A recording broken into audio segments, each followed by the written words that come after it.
নমস্কার বন্ধুরা, আপনাদের সাথে রয়েছে সুস্মিতা আর আপনারা দেখছেন A to Z কুকিং। আর আপনাদের প্রত্যেককে আমার চ্যানেলে স্বাগত। আমরা কম বেশি প্রত্যেকেই ডালিয়া খেয়ে থাকি বা ভালোবেসে থাকি, আর তা সেই কারণে আজকে ডালিয়ার একটা রেসিপি শেয়ার করব বলে চলে এসেছি, মিক্স ভেজ ডালিয়া। তাহলে পুরো রেসিপিটা দেখুন, আশা রাখছি ভালো লাগবে। আর যদি ভালো লেগে থাকে অবশ্যই একটা লাইক করে দেবেন আর কমেন্টে জানাবেন আপনাদের রেসিপিটা কেমন লাগলো। তাহলে চলুন সময় নষ্ট না করে আমরা রেসিপিটা বানিয়ে ফেলি। আমি এক প্যাকেট এখানে ডালিয়া নিয়ে নিয়েছি, অর্থাৎ এখানে 500 গ্রাম ডালিয়া আছে। তবুও আমি একটা কাপের সাহায্যে এই ডালিয়াটাকে মেপে নেব, তাহলে আমার রান্নাটা করতে সুবিধা হবে। আমি 1 কাপ দিলাম, দেখা যাক এখানে ক কাপ ডালিয়া হয়। 2 কাপ হলো।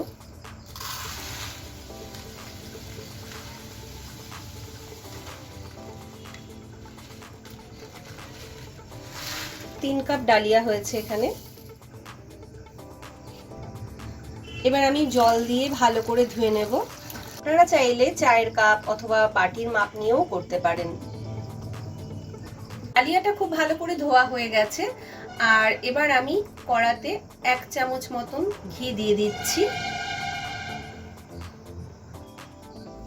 ঘিটা খুব ভালো করে গরম হয়ে গেছে।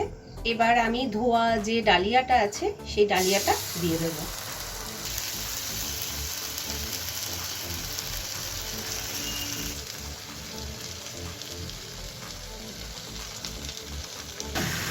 ডালিয়াটাকে খুব ভালো করে আমি ভেজে নেব।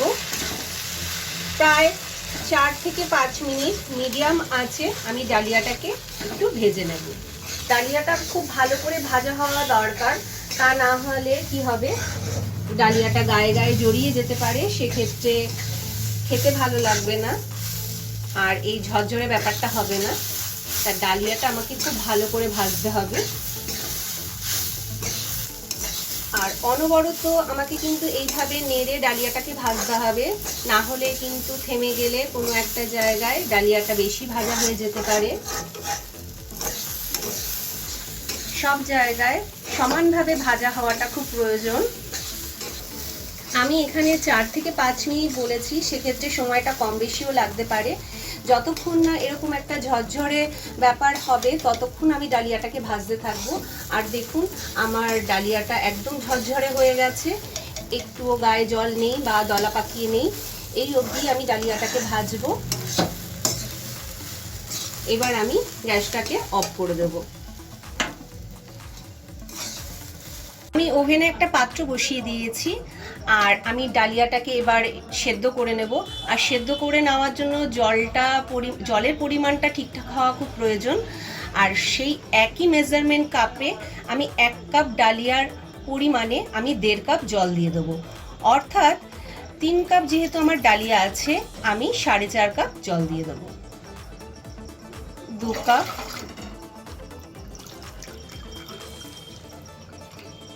3 কাপ, 4 কাপ আর অর্ধেক। আর জলে দিয়ে দিচ্ছি পরিমাণ মতন নুন। আর জলটা টকবক করে ফুটে আসা পর্যন্ত আমি অপেক্ষা করব। জলটা খুব ভালো করে ফুটে গেছে, আর জলটা ফুটিয়ে নেওয়াটাও খুব প্রয়োজনীয় একটা টিপস, তাতে আমার ডালিয়াটা ঝরঝরে হবে। ঠান্ডা জলে দিলে সেক্ষেত্রে ডালিয়াটা পারফেক্ট হবে না।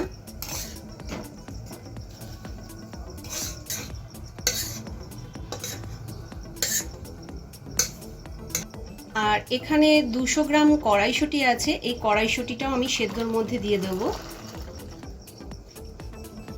আর এখানে 8টা ছোট এলাচ আমি ফাটিয়ে নিয়েছি, এটাও আমি দিয়ে দেব।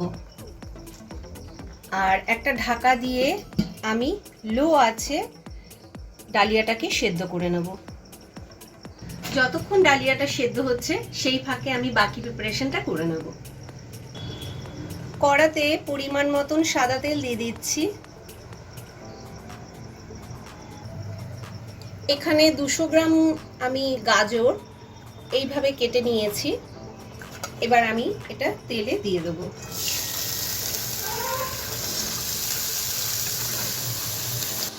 দিয়ে দিচ্ছি পরিমাণ মতো নুন। গাজরটা আমি খুব ভালো করে ভেজে নেব। এদিকে যতক্ষণ গাজরটা ভাজা হচ্ছে আমি সেই ফাঁকে একটু ডালিয়াটা দেখে নিই।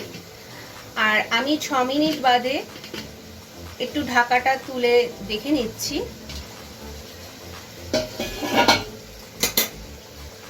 আর দেখুন ডালিয়াটা আমার এরকম অবস্থায় আছে আর খুব ভালোভাবে সেদ্ধও হয়ে গেছে। 2 মিনিট বাদে আমি বিনসগুলোকেও দিয়ে দিচ্ছি।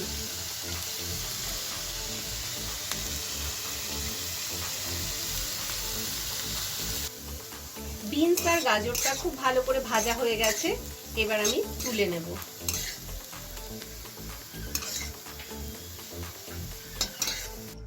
এবার ভেজে নেব ছোট ছোট করে আমি পনির কেটে নিয়েছি সেটা।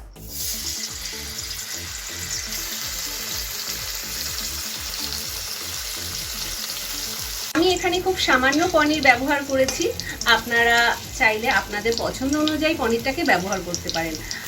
আর এখানে পনিরটাকেও আমি খুব ভালো করে ভেজে নেব। পনিরটাও খুব ভালো করে ভাজা হয়ে গেছে, আমি তুলে নেব।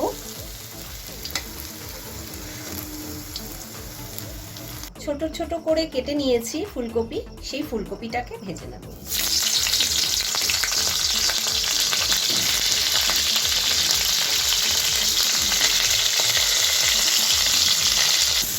ফুলকপিটাও খুব ভালো করে ভাজা হয়ে গেছে, এবার তুলে নেব।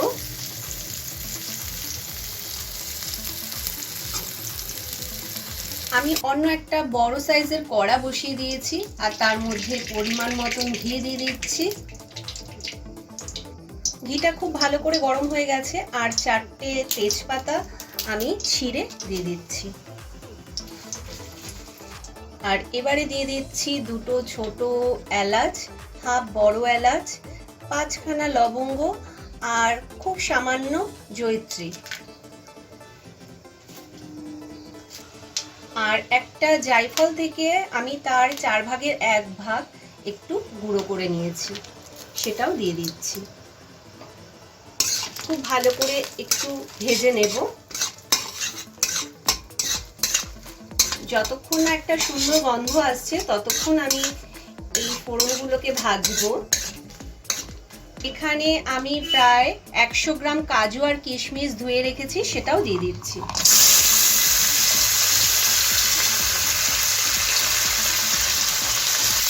কাজু আর কিশমিশটাকেও আমি একটু ভেজে নেব।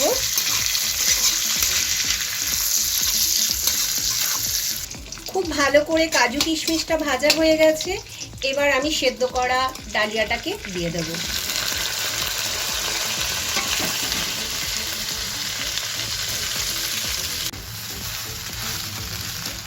এবার দিয়ে দেব ভেজে রাখা সবজি আর পনির।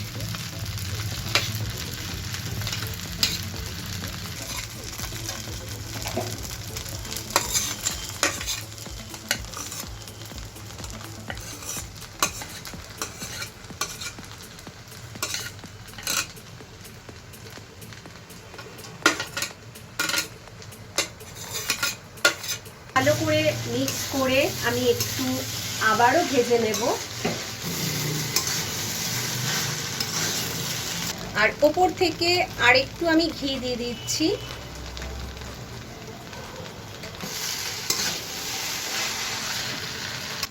আর ওই একই কাপে আমি হাফ কাপ চিনি দিয়ে দিচ্ছি।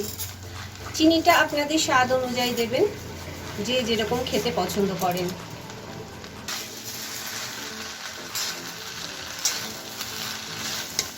চিনিটা দিয়ে আমি খুব ভালো করে মিক্স করে আরেকটু ভাজা ভাজা করে নেব হাই ফ্লেমে। আমি একটু চেক করে দেখলাম, সেক্ষেত্রে দেখলাম নুনটা একটু কম হয়েছে, তাই আমি একটু নুন দিয়ে দিচ্ছি। আপনারাও আপনাদের স্বাদ অনুযায়ী চেক করে নুনটা দেবেন।